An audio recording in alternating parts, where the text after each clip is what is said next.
So ఈరోజు మనం తెలుసుకున్న అంశం వచ్చేసి పెద్ద ప్రేగు యొక్క పెద్ద ప్రేగు అది పనిచేసేటువంటి వేళలు, అది పనిచేసే సమయానికి తగినట్టుగా మనం ఏం చేయాలి, దాన్ని ఏ విధంగా మనం బాడీ క్లాక్ అలైన్ చేసుకోవాలి, మన యొక్క శరీర గడియారం ఏదైతే నడుస్తూ ఉంటుందో లోపల ఎవరు నడిపిస్తున్నారు, ఎలా నడుస్తుంది, అయిపోతుంది. ఇవన్నీ కూడా నేను చెప్పడానికి రిపీట్ చేయడానికి రెడీగా లేను. అది ఆ సమయం లేదు ఇప్పుడు. సో ఆ సమయం మీతో ప్రశ్నలు అడగడానికి, మీకు దాని ఇంపార్టెంట్ ప్రాముఖ్యత చెప్పడానికే సరిపోయింది ఆ సమయం మొత్తం. కాబట్టి సో మీరు దాన్ని తెలుసుకొని మళ్ళీ నెక్స్ట్ ఈ యొక్క వీడియోను, ఈరోజు వచ్చేటువంటి ఈ క్లాస్ యొక్క వీడియోను ని- నిదానంగా అర్థం చేసుకోండి. ఫస్ట్ అది విని తర్వాత ఇది వినండి. రైట్. సో పెద్ద ప్రేగు యొక్క పని వేళలు ఏంటి, ఎప్పుడు అది యాక్టివ్గా ఉంటుంది, దాన్ని ఎలాగా మన యొక్క బాడీ క్లాక్ అలైన్ చేసుకోవాలి, ఇది నేర్చుకోవాలి ఫస్ట్. సో ఇది పనిచేసే టైం వచ్చేసి, యాక్టివ్గా పనిచేసే టైం 5 నుంచి 7 గంటలు. ఓకే, పెద్ద ప్రేగు ఇది. దీని యొక్క పని ఏంటి, పెద్ద ప్రేగు యొక్క పని ఏంటి? పెద్ద ప్రేగుకి ఇంకో విధంగా చెప్పాలంటే బౌల్స్ అంటాము ఇంగ్లీష్లో, కొలన్ అని చెప్తాము. అన్నీ కూడా ఒకటే పదాలు, ఒకటే, ఇవన్నీ కూడా పేర్లు ఒకటే. ఒకే ఆ, చెప్పాలంటే ఒకే అవయవము, డిఫరెంట్ పేర్లు. సో దీని యొక్క పని ఏంటంటే మెయిన్గా మన లోపల పేరుకుపోయినటువంటి మలము, వ్యర్థము, వేస్ట్ను బయటికి పంపించడం. దీన్ని ఏమంటారు, డీటాక్స్ అంటాం. వ్యర్థాలు, టాక్సిన్స్ అంటే విషం, ఎలాంటి విష పదార్థాలు ఉన్నా, ఎలాంటి మలినము, అన్నీ కూడా. మాలిన్యము అంటే ఉదాహరణకి చెప్పుకోవాలంటే, ప్రధానంగా చెప్పుకోవాలంటే మలము, మల విసర్జన, ఇవన్నీ కూడా చేసేది ఇదే. సో కాబట్టి ఆ టైంలో, ఆ పర్టికులర్ టైంలో 5 నుంచి 7 గంటలు పొద్దున్నే మనము ఎప్పుడైతే బ్రహ్మముహూర్తం ముగించుకొని బయటకు వస్తాం కదా, కరెక్ట్గా 4 to 5, అక్కడి నుంచి 7 o'clock వరకు పనిచేస్తుంది. ఆ టైం వరకు కూడా ఈ యొక్క లార్జ్ ఇంటెస్టైన్ పనిచేస్తూనే ఉంటుంది. అంటే ఎవరైనా మూత్ర చికిత్స చేసుకునే వాళ్ళు ఉంటే కరెక్ట్గా 5 గంటలకు లేదా 4 గంటలకు, 4:30కు వచ్చిన మూత్రాన్ని పట్టి పెట్టుకున్న 5 గంటలకు కరెక్ట్గా మూత్రం మనం సేవించామంటే వితిన్ 15 minutes లోపల మీ బౌల్ మూమెంట్స్ అయిపోయి చకచక మొత్తం మలమంతా విసర్జన అయిపోయి విష విష పదార్థాలు ఏమైనా టాక్సిన్స్ ఎలాంటివి ఉన్నా కానీ బయటికి వెళ్ళిపోతాయి. దేహము రాత్రంతా పనిచేసి మొత్తం విసర్జన కంప్లీట్, అంటే మన యొక్క డైజెషన్, జీర్ణక్రియను కంప్లీట్ చేసుకొని విసర్జనకు రెడీగా ఉండే టైం ఇది. ఈ టైంలో మనము విసర్జనలో పాల్గొనాలి. అలా కాకుండా ఈ సమయంలో నిద్రపోతూ ఉండడము చాలామంది చేసే తప్పు ఇది. నేను అందుకే చెప్పాను మీకు, మీ యొక్క శరీర గడియారానికి మీరు అనుకూలంగా పనిచేస్తున్నారా, మీ దేహాన్ని మీరు ఆ విధంగా పని చేపిస్తున్నారా అనేది ఇంపార్టెంట్.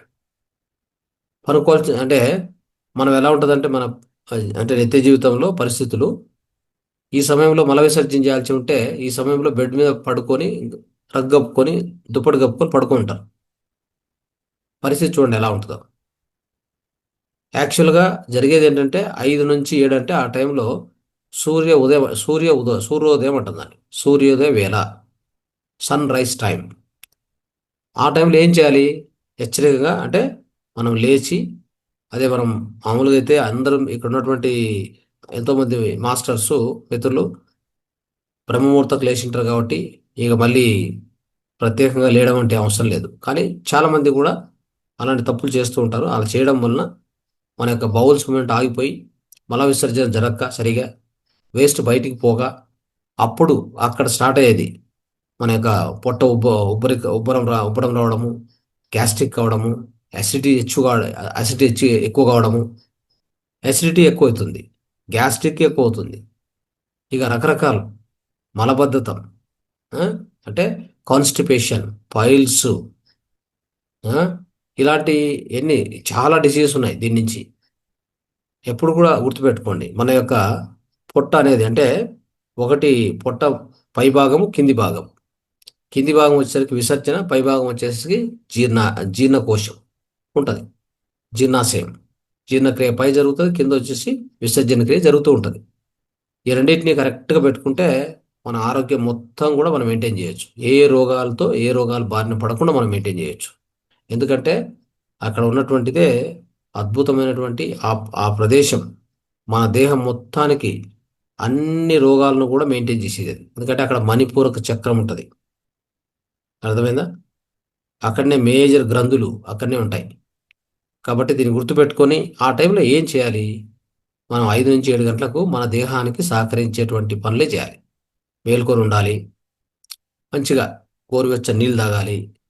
లేదు మూత్ర చికిత్స చేసుకునే వాళ్ళు మూత్ర చికిత్స చేసుకోవాలి ప్రత్యేకంగా. అంటే మన యొక్క సమూత్రం ఉంది కదా, దాన్ని నిదానం కూర్చొని అప్పుడే పట్టుకుంటాం కాబట్టి కొద్దిగా గోరువెచ్చగా బాడీ టెంపరేచర్గా ఉంటుంది అది. కాబట్టి ఆ టైంలో నిదానంగా ఒక గుటిగా తాగుతూ ఒక 10 నిమిషాల్లో కంప్లీట్ చేశామంటే మీరు వితిన్ ఒక 10 to 15 మినిట్స్ వెయిట్ చేస్తే చాలు. ఆటోమేటిక్గా మీకు మల విసర్జన జరిగిపోతుంది. అంటే అప్పుడు మనం బాడీకి ఆ సమయంలో మనం దాన్ని సహకరిస్తున్నాం. అర్థమైందా? కాబట్టి ఏం చేయాలని చెప్తున్నాను, అవి గుర్తుపెట్టుకోండి. ఏం చేయకూడదని కూడా చెప్తాను.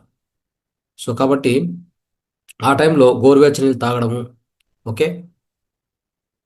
కొంత ఏమన్నా వీలవుతే ఎక్సర్సైజెస్, బాడీ కొద్దిగా ఏమన్నా ఎక్సర్సైజ్ ఇస్తే ఎక్సర్సైజ్ చేయడము, అలా కొద్దిగా కొన్ని స్టెప్స్ వాక్ చేయడము. ఓకే. కొన్ని ప్రత్యేకంగా ఈ మల విసర్జన కోసం ఈ మలాసనం అని చెప్పి అంటారు కదా, మలాసనము. ఓకే. సో ఇలాంటివి, అలాంటి కొన్ని ఆసనాలు చేయడం కానీ, బాడీ పార్ట్స్ని స్ట్రెచ్ చేయడం. బాడీ పార్ట్స్ని ఏం చేయాలి? స్ట్రెచ్ చేయాలి.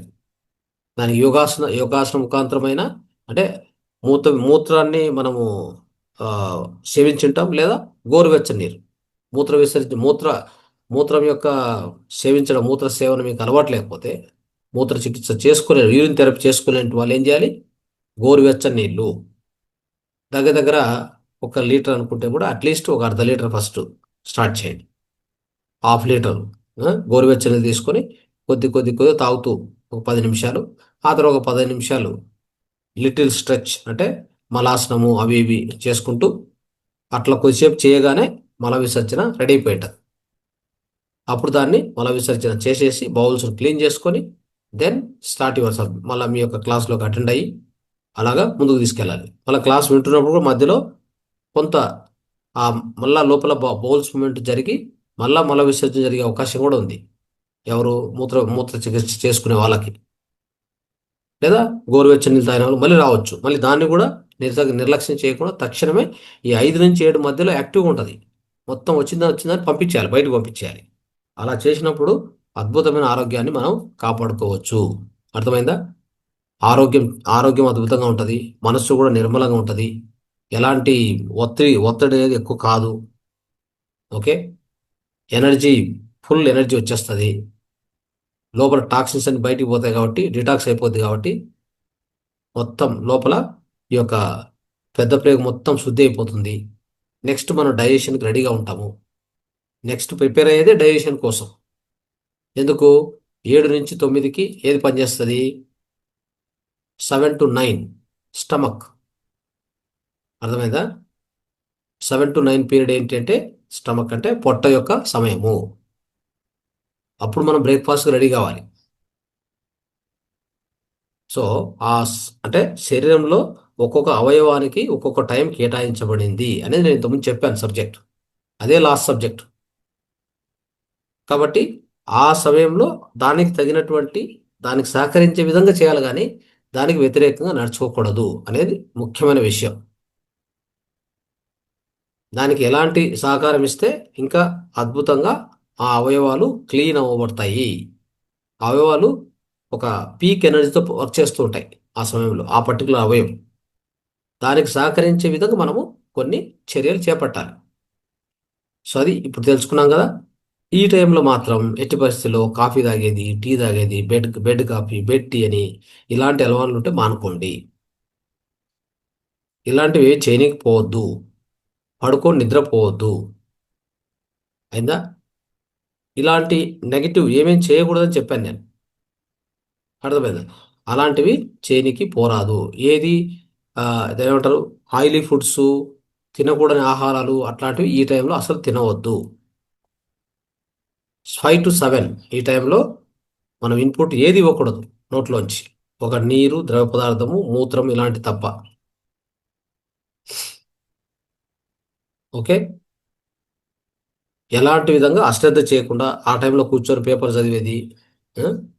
అంటే మూత్ర చికిత్స చేసుకోండి, నీరు తాగండి, కొద్ది మూమెంట్ ఇవ్వండి, అలా ఇలా తిరగండి, బాగా వాకింగ్ పోండి. వీలైతే ఒక 20 minutes వాకింగ్కి వెళ్ళి రండి, ఆసనాలు చేసుకోండి. ఇలాంటివి చేయాలి తప్ప ఒక చోట కూర్చునేస్తే ఏమవుతుందంటే, ఒక చోట కూర్చునేస్తే లేదా ఇంట్లోనే తిరగండి. ఆ ఏదైనా కానీ మలాసనం మలాసనం అంటే కూర్చొని లేచేది అలా చేసిన కొన్ని క్రియలు, అశ్విని క్రియ అని చెప్పి మనము అక్కడ విజయవాడలో కూడా చెప్పడం జరిగింది. అశ్విని క్రియ అంటాం దాన్ని. అలాంటివి చేసుకోండి, చేసుకుంటే యాక్టివేట్ అవుతుంది. మొత్తం మీద అక్కడ కదలిక అనేది రావాలి లోపల. బౌల్స్ మూవ్ కావాలి. బౌల్స్ అంటే అదే పెద్ద ప్రేగు. మూవ్ కావాలి, మూమెంట్. ఆ లోపల ఉన్నది కదలాలి. ఆ లోపల పేరుకుపోయినటువంటి ఆ మలము కొలన్ ప్రాంతంకి వచ్చి నిలబడి ఉంటుంది. దాన్ని కరెక్ట్ క్లీన్ చేసుకుంటే ఫ్యూచర్లో ఏ రోగం రాదు. అద్భుతమైన శక్తి ఉంటుంది దేహానికి. ఇవన్నీ కూడా గుర్తించండి, గుర్తుపెట్టుకొని పాటించవలసిందిగా చెప్తున్నాను. సో నెక్స్ట్, దీనికి అనుకూలంగా ఉండే విధంగా ఒక ఆకుప్రెజర్ పాయింట్ ఇవ్వడం జరుగుతుంది.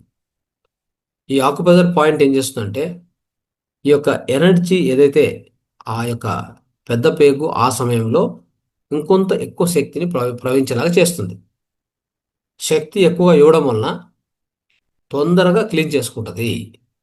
బయటకు వచ్చే మలం అతి తొందరగా బయటకు వచ్చేస్తుంది. సో దానికనే ఇది ఒక పాయింట్ మీకు ఇవ్వడం జరుగుతుంది. దీన్ని వచ్చేసి లార్జ్ ఇంటెస్టైన్ 4 అంటే LI4 అంట. ఆ పాయింట్ వచ్చేసి LI-4 పాయింట్ పేరు. LI4 పాయింట్ను మనము యాక్టివేట్ చేయాలి. చేస్తే ఇంకొంత ఎక్కువ శక్తి దానికి అవయవానికి ప్రవహింపజేసి దాన్ని యాక్టివేట్ చేయడం వలన తొందరగా మల విసర్జన జరిగిపోతుంది. శుద్ధీకరణ, డిటాక్సిఫికేషన్ చూడండి ఎలా ఉందో.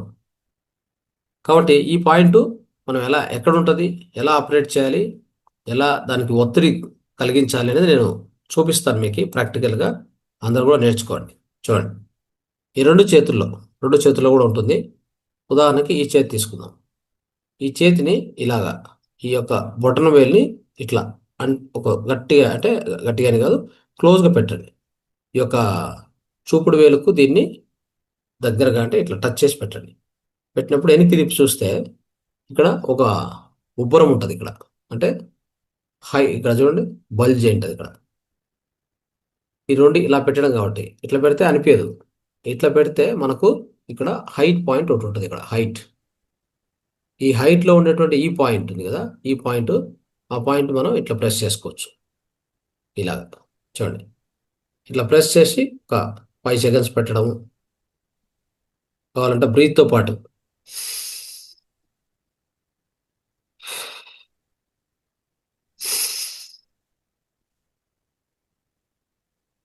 అలా చేసుకోవచ్చు. ఓకే. సో ఈ పాయింట్ వచ్చేసి పొద్దున్నే మీరు ఈ సమయంలో 25, 30, 40, 50 సార్లు కూడా వచ్చినా మంచిదే. మీరు అట్లా ఎక్సర్సైజ్ చేసినా లేదా తిరిగినా, అట్లా తిరిగి వచ్చినా అలాంటి ఫలితం దీంట్లో కూడా దొరుకుతుంది మీకు. LI4 అర్థమైందా ఈ పాయింట్? సో కాబట్టి ఈ పాయింట్ మీరు గుర్తుపెట్టుకొని దీన్ని యాక్టివేట్ చేయండి. సో దీన్ని ఇంకా సులభంగా కూడా గుర్తించవచ్చు. ఎలా అంటే చూడండి, ఈ యొక్క బోన్ ఇక్కడికి, ఈ యొక్క బోన్ ఇట్లా వెళ్తుంది కదా, ఆ రెండు బోన్లు ఎక్కడైతే మీట్ అవుతాయో అక్కడ కొద్దిగా డెంట్ కనిపిస్తుంది. డెంట్ అంటే అక్కడ తగ్గు తగ్గు సార్. తగ్గు. ఆ తగ్గున్న పాయింట్ ఉంది కదా, అదే పాయింట్. ఓకే. ఆ పాయింట్ని ఇట్లా ఇట్లా ఇట్లా కూడా ప్రెస్ చేయొచ్చు. ఇట్లా 2, 3, 4 అట్లా ఆ విధంగా కూడా మీరు ప్రెస్ చేసుకుంటూ పోవచ్చు కావాలంటే. చూడండి, ఈ పాయింట్ కూడా ఇంపార్టెంట్. సో అంటే ఇదే పాయింట్ని ఈ విధంగా కూడా గుర్తించవచ్చు అని చూపిస్తున్నాను. లేదు, ఇంకా మీకు ఇలాంటి క్లిప్ దొరుకుతుంది అమెజాన్లో. LI4 క్లిప్ అంటారు దాన్ని. LI4 క్లిప్ అని దొరుకుతుంది అమెజాన్లో. దీన్ని తీసుకొని నేరుగా ఇక్కడ పెట్టాలి. ఇది ఎంత ఎంత లోపలికి పోతుందో చూసుకోండి ఒకసారి. ఇట్లా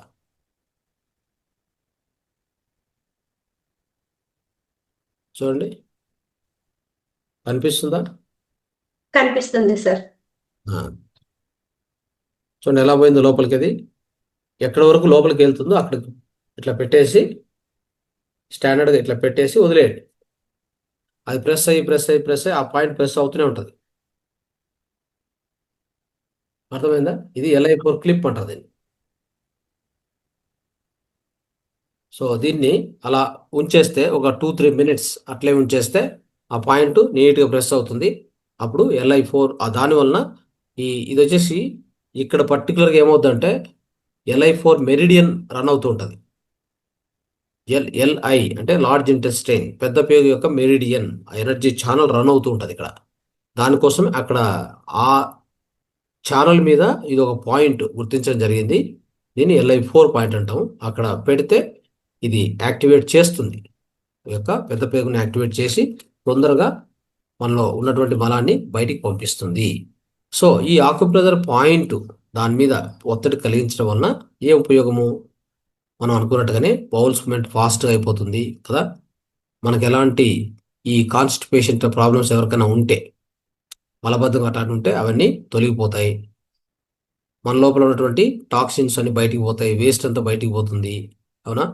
తర్వాత మనకేమన్నా పొట్ట ఉబ్బరం ఉంటే తగ్గిపోతుంది, ఇండైజెషన్ ప్రాబ్లం ఉంటే తగ్గిపోతుంది, గ్యాస్ట్రిక్ ఉంటే తగ్గిపోతుంది, మన ఇమ్యూనిటీ పవర్ బాగా పెరుగుతుంది. మనకేదైనా చూడండి, మనకు సరిగా మల విసర్జన కాలేదంటే ఆ రోజు అంతా కూడా ఒక రకంగా పొట్ట ఉబ్బరంగా ఉండేది, గ్యాస్ట్రిక్ అయ్యేది, మనసు సరిగా మనసు కూడా అంటే అక్కడ ప్రశాంతత ఉండదన్నమాట.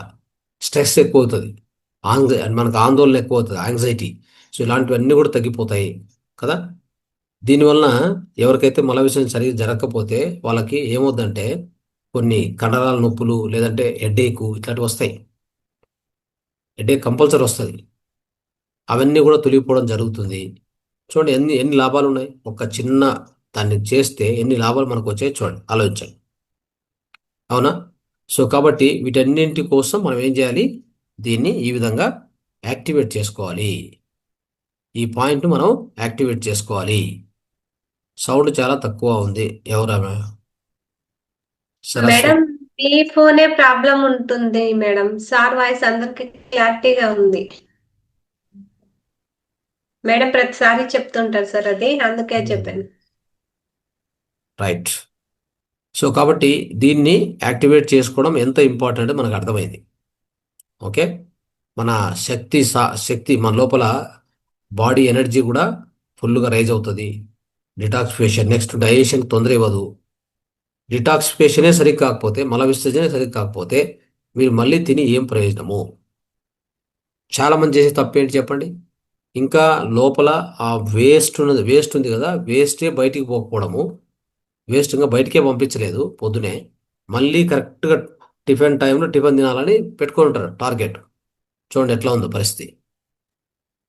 ఎప్పుడు కూడా మనం లోపలికి పంపించింది ఫస్ట్ అది కిందికి వెళ్ళిపోవాలి, బయటికి వెళ్ళిపోవాలి. దాని యొక్క విసర్జన అంటాం కదా, ఆ విసర్జన కరెక్ట్గా జరగాలి. ఈ టైంలో 5 నుంచి 7 గంటల మధ్యలో జరిగిపోతే, 1-2 సార్లు మల విసర్జన అయిపోతే మొత్తం మనం అంతకుముందు రోజు లేదా అంతకుముందు పూట తిన్నది మొత్తం బయటికి శుద్ధి అయిపోయిన తర్వాత మళ్ళీ ఫ్రెష్గా ఇచ్చినప్పుడు ఎలాంటి వ్యర్థాలు, ఎలాంటి విష పదార్థాలు, టాక్సిన్స్ లోపల ఫామ్ కాకుండా ఉంటాయి. రక్తం కూడా శుద్ధిగా ఉంటుంది. లేకపోతే అన్ని రకాల రోగాలు వస్తాయి. ఎన్ని రోగాలంటే ఈ యొక్క జీవనశైలి రోగాలను మనం చెప్పుకుంటూ ఉంటాం ఎప్పుడు కూడా. ఏమని? ఈ యొక్క బీపీ, డయాబెటీసు, థైరాయిడ్, క్యాన్సరు, తర్వాత ఈ కాన్స్టిపేషను, ఫైల్స్, ఇలాంటివి ఎన్నో డిసీజెస్. ఆ డిసీజెస్ అన్నీ కూడా రావడానికి కారణం ఏంటంటే మనమే అవకాశం ఇచ్చేది. ఎందుకు అవకాశం ఇస్తున్నామంటే, సో మనం అస్తవ్యస్తమైన జీవనశైలి కదా, మనం దాన్ని శుద్ధీకరణ చేసుకుంటే తెలియదు, అన్ని రకాలుగా మనమే అవకాశం ఇస్తున్నాం. దానివల్లే ఇన్ని మనకు అనంతరాలు జరుగుతుంటాయి. ఖచ్చితంగా ఇవన్నీ కూడా మనం ఫేస్ చేస్తాం. చెప్పాలంటే దీనికి సంబంధించిన కొన్ని అంటే ఈ యొక్క ఇది సరిగా జరగకపోతే ఇన్ని అనర్థాలు ఉంటాయని మనం తెలుసుకున్నాం కదా. కాబట్టి వాటికి ఇంకోటి, దానికి అంటే సరిపడ్డ కొన్ని ఆహారాలు కూడా ఉంటాయి. ఈ పెద్ద పేగు బాగా పనిచేయాలంటే, ఓకే, ఈ మల విసర్జన బాగా జరగాలంటే దానికి ఉపయోగకరమైన ఆహారాలు తీసుకోవడం ప్రయత్నం చేయండి. ఇది కూడా ఇంపార్టెంటే. ఒకటి మల విసర్జన కరెక్ట్ జరిగేదాన్ని మనం అన్ని ప్రయత్నాలు ఇప్పుడు చెప్పుకుంటూ వస్తున్నాం కదా. దాంతోపాటు మనం తినే ఆహారం ఏం తీసుకోవాలి, తినేటప్పుడు ఏం తినాలి, అది కూడా కొంత గమనించాలి. ఎలాంటి ఆహారం తినాలంటే ఎక్కువ నార పదార్థం ఉండే ఆహారాలు తినాలి. అలాంటి ఆహారం ఇచ్చినప్పుడు ఏమవుద్దంటే మల విసర్జన కూడా ఈజీగా అవుతుంది. ఎందుకంటే అక్కడ ఫైబర్ ఉంటుంది అనమాట. ఫైబర్ రిచ్ ఫుడ్స్ మనం తినడం ఆపేశాం. ఎంతసేపు ఏం తింటున్నాం? White rice.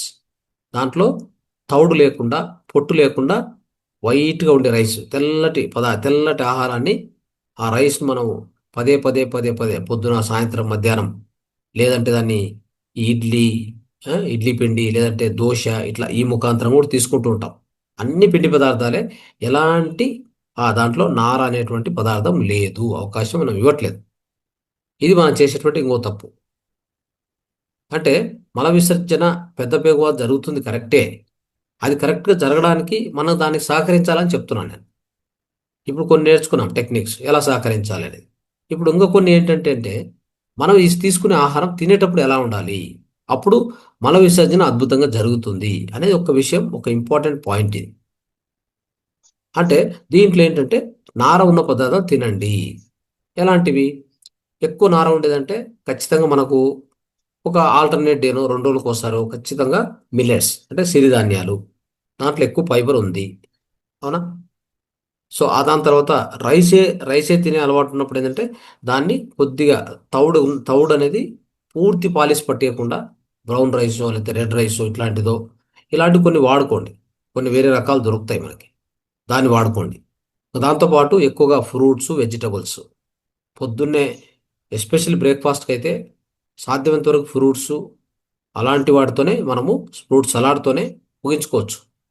మనం చెప్పుకున్నాం world best diet dip diet అని చెప్పుకున్న దాంట్లో భాగంగా పొద్దున పూట మనం 9 నుంచి 10, 11, 12 మధ్యలో, ఈ మధ్యలో ఎక్కువగా ఈ ఆహారం తినొచ్చు. ఎందుకంటే ఆ టైంలో స్టమక్ యాక్టివ్గా ఉంటుంది. మనం ఏం తీసుకున్నా దాన్ని అరిగిస్తుంది. అయితే ఎక్కువ ఎలా ఉంటుందంటే మనం నైట్ అంతా కూడా ఇంటర్మీడియట్ ఫాస్టింగ్ ఫాలో అయి ఉంటాం. ఎస్పెషల్లీ మధ్యంతర ఉపవాసం చేసి ఉంటాం. ఎలాగా? అంతకుముందు రోజు మనం 7 గంటలకో ఎప్పటికో ఆపేసి ఉంటాం అనుకోండి. ఆ తర్వాత నెక్స్ట్ డే మార్నింగు మళ్ళీ మనం తినేదే 9 గంటలకు, 9:30, 10 కదా. ఆ టైం వరకు పొట్ట ఎలాంటి, అంటే ఆ డైజెషన్ అనేటువంటిది ఉండదు. డైజెషన్ అయిపోయి ఉంటుంది. అయిపోయి మల విసర్జనకు రెడీగా ఉంటుంది. అది కూడా ఇప్పుడు మనం ముగించుకుంటాం కదా. తినేటప్పుడు మళ్ళీ 9:30కో, 10కో అప్పుడు బాగా ఈ యొక్క పండ్లు, ఎస్పెషల్లీ ఫ్రూట్ సలాడ్, ఒక 5 రకాల పళ్ళు తీసుకొని ఒక ఫ్రూట్ సలాడ్ చేసుకుని మనం తిన్నాం అనుకోండి, మంచి నార పదార్థం. ఇది మనకు మధ్యాహ్నానికి మళ్ళీ మలం బయటకు వచ్చేలాగా చేస్తుంది. చూసారా? మల విసర్జన మనం తినిన తర్వాత, అంటే డైజెషన్ లోపలికి పోయాక, ఎగ్జాంపుల్ మనం ఇప్పుడు తిన్నాం అనుకోండి, లోపలికి వెళ్తుంది. అక్కడ 2 గంటలు మాత్రమే అది ఉండి 3వ గంట బయటికి రావాలి. అది యాక్చువల్ రూలు. అంటే మనకిన మల విసర్జన కరెక్ట్ పనిచేస్తుందంటే మనం 3 పూట్లు తింటే ఏమి, అట్లీస్ట్ రోజుకి 2 పూట్ల మల విసర్జన జరగాలి. అంటే అది జీర్ణమైంది, తర్వాత విసర్జన అయింది. జీర్ణమైన తర్వాత కొద్ది సమయంలో పెద్ద బ్రేక్ వచ్చేసి అక్కడి విసర్జన అయిపోవాలి. అది టోటల్గా 3 గంటలు క్లీన్ అయిపోవాలి. తిన్న తర్వాత 3 గంటలు క్లీన్ అవ్వాలి. ఇది ఎంతమందికి అవుతుంది? అవ్వట్లేదు. ఎందుకు? మనం తినే ఆహారాలు అలాగా లేవు. దాంట్లో నార పదార్థం ఏమీ లేదు. ఆకుకూరలు మధ్యాహ్నం మధ్యాహ్నం ఆహారం తింటాం కదా. మధ్యాహ్నం అంటే పొద్దున తిన్న దాని వల్ల మధ్యాహ్నానికి మల విసర్జన జరగవచ్చు. అది అట్లీస్ట్ అది కాకపోతే మధ్యాహ్నం మళ్ళీ మనం ఆహారం తీసుకుంటాం. సాయంత్రం లోపల ఒకసారి మల విసర్జన మళ్ళీ అయిపోవాలి. ఆ విధంగా జరగాలంటే మనం తీసుకునే ఆహారాలను బట్టే ఉంటుంది. దానికోసమే ఇప్పుడు కొన్ని సలహాలు మీకు ఇస్తున్నాం. వెజిటబుల్స్, ఫ్రూట్స్, తర్వాత మనము ఈ గింజలు అంటాం కదా, నట్స్, లేకపోతే ఈ chia seeds, flax seeds, almonds, ఇవన్నీ కూడా 4 గంటల సమయంలో తినొచ్చు. ఇలాంటి మన ఆహారంలో చేర్చుకుంటే, అలా కాకుండా బ్రెడ్ అని, బిస్కెట్స్ అని, ఆ, టీ అని, కాఫీ అని, ఇలాంటివన్నీ అలవాట్లు పెట్టుకుంటే ఎలా ఆరోగ్యం పొందుతారో చెప్పండి. ఆరోగ్యం లేకపోవడమే కాదు, అనారోగ్యంతో డాక్టర్ దగ్గర పరిగెత్తాలి. ఇలాంటివి చేయకపోగా పల్లెటూరులో కూడా వాతావరణం చెడిపోయి, పల్లెటూరులో కూడా ఆహార అలవాట్లు చెడిపోయి, ఆరోగ్య అలవాట్లు చెడిపోయి ఈరోజు ఎంతమంది సఫర్ అవుతున్నారు. ఈ ఆరోగ్య జ్ఞానం మినిమం కూడా తెలుసుకోక కామన్ సెన్స్ కోల్పోయి, ఇంకిత జ్ఞానం కోల్పోయి అనేక రోగాల బారిన పడి పల్లెటూరులో ఉన్నటువంటి రైతులు కూడా, రైతులతో సహా డాక్టర్ల చుట్టూ తిరిగే అవకాశం వచ్చేసింది. అలాంటి ఆ సమయం వచ్చింది. ఎంతోమందిని అబ్జర్వ్ చేస్తున్నాం. ఒక పల్లెటూరు ఉంటాయి కదా, దాని దగ్గర ఉండే సిటీలో పోయి చూడండి ఏం జరుగుతుందో. పల్లెటూరులో రైతులు ఆ, అందరూ కూడా పరిగెత్తున్నారు సిటీస్కి. దేనికి అంటే ఆరోగ్యం బాలేదు. ఎందుకు అంటే ఏదో మలబద్ధకం అయింది, గ్యాస్ట్రిక్ ఎక్కువైపోయింది, అసిడిటీ ఎక్కువైపోయింది కదా, ఇక రకరకాలు. ఆ, డాక్టర్ చెప్పారు బీపీ ఎక్కువైంది, బీపీ టాబ్లెట్ వాడమంటున్నారు. నడుముల నొప్పులు, మోకాలు నొప్పులు, ఒకటి కాదు రెండు కాదు, ఇన్ని జబ్బులతో బాధపడుతున్నారంటే ఎందుకు? ఇవన్నీ ఒకప్పుడు ఎందుకు లేవు మన పూర్వీకులకి? మన పూర్వీకులు ఏం చేసేవాళ్ళంటే ప్రకృతి అనుగుణంగా నడుచుకునేవాళ్ళు, ప్రకృతి ఆహారమే తినేవాళ్ళు. ఈ జీవ గడియారం ఇంతవరకు చెప్పుకుంటాం కదా, శరీర గడియారం, దానికి అనుగుణంగా ఆరోగ్యాన్ని కాపాడుకునేవాళ్ళు. ఆహార అలవాట్లు, ఈ జీవనశైలి అలవాట్లు, అవన్నీ సహజంగా నడుచుకోవడం వల్ల వాళ్ళకి ఎలాంటి మందులు లేకుండా ఆరోగ్యాన్ని కాపాడుకుంటూ దీర్ఘకాలం వాళ్ళు బతికేటువంటి అవకాశం ఉండింది. ఇప్పుడు అది కోల్పోయాము. ఇది మరి తిరిగి మరలా మనం అంతా కూడా ఈ యొక్క ఎడ్యుకేషన్ ఇస్తూ పోతే అందరికీ తెలుస్తుంది. ఈ వీడియోని మీరు చూపించాలి. అది చేయవలసింది. తర్వాత ఇంకొన్ని మనం ఏం చేయొచ్చు అంటే మధ్యాహ్నము ఆహారంలో సాధ్యమైనంత వరకు ప్రోబయాటిక్ రిచ్ ఫుడ్ అంటాం. ప్రోబయాటిక్ రిచ్ ఫుడ్ ఏది? పెరుగు. అంటే పెరుగు డైరెక్ట్ తినకపోయినా దాన్ని మజ్జిగగా కన్వర్ట్ చేసుకొని, మజ్జిగ ఆహారం అంతా అయిన తర్వాత మధ్యాహ్నం తింటాం కదా, 1 నుంచి 2 మధ్యలో ఆ సమయంలో తినేటువంటి ఆ టైంలో ఏం చేయాలి? ఖచ్చితంగా మజ్జిగను దానికి చేర్చుకోవాలి. మజ్జిగ, దాన్ని ప్రోబయాటిక్ అంటాం. దాంట్లో ఎక్కువగా మనకి ఏముంటుందంటే మైక్రోబ్యాక్టీరియా ఉంటుంది, చాలా అవసరం, అది గుర్తుపెట్టుకోండి. తర్వాత ప్రీబయాటిక్ ఫుడ్స్ కూడా కొన్ని ఉన్నాయి.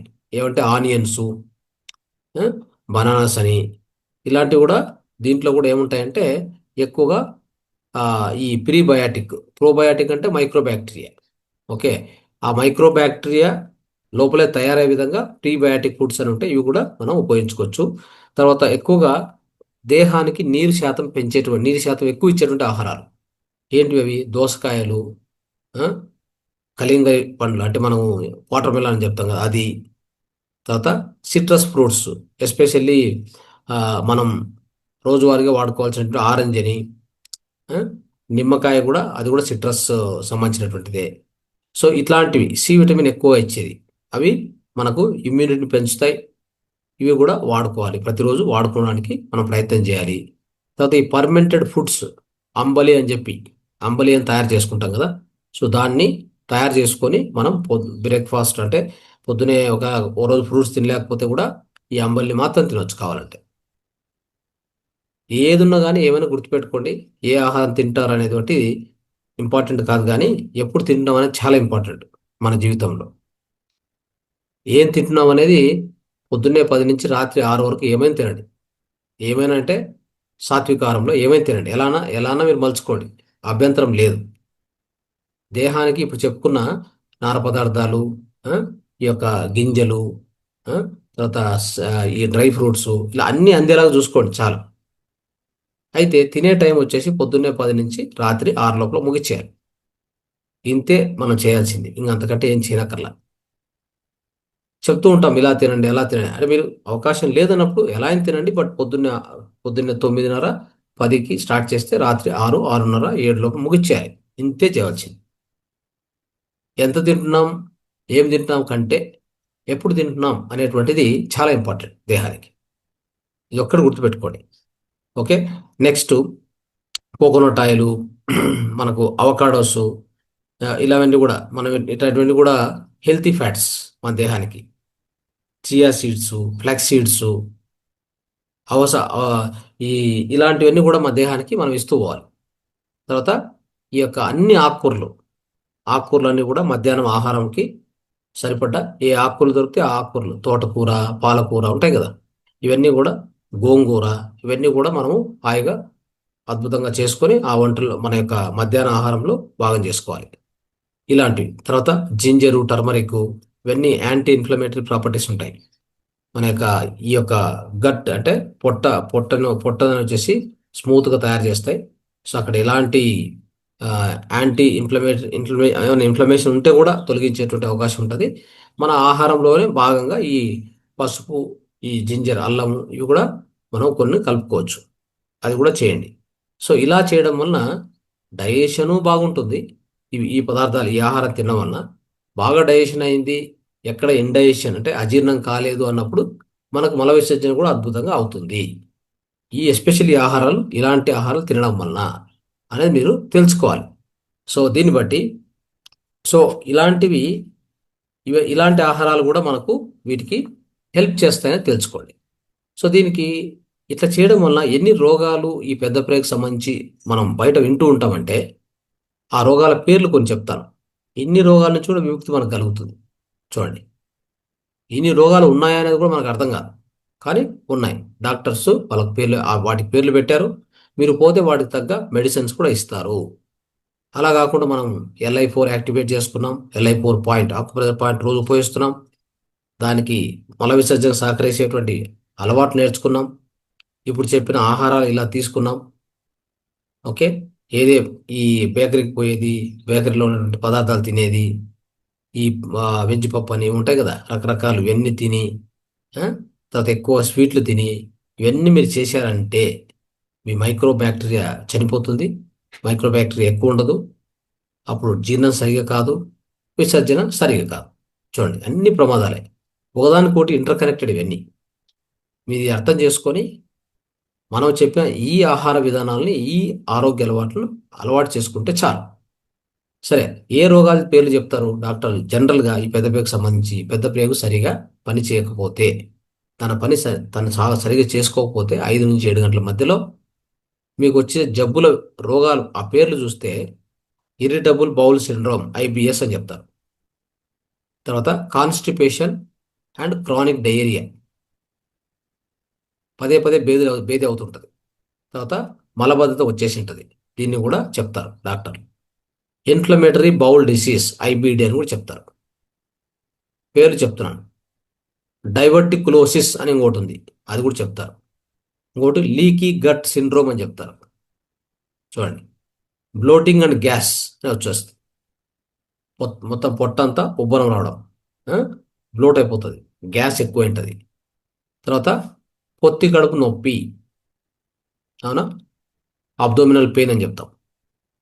ఆ తర్వాత గ్యాస్ట్రో ఇంటెస్టినల్ రిఫ్లెక్స్ డిసీజ్ అని చెప్తారు, GERD అని ఒక పేరు చెప్తారు, ఇది కూడా వస్తుంది. తర్వాత సెలియాక్ డిసీజ్ అని చెప్తారు, సెలియాక్ డిసీజ్ అది కూడా ఉంది.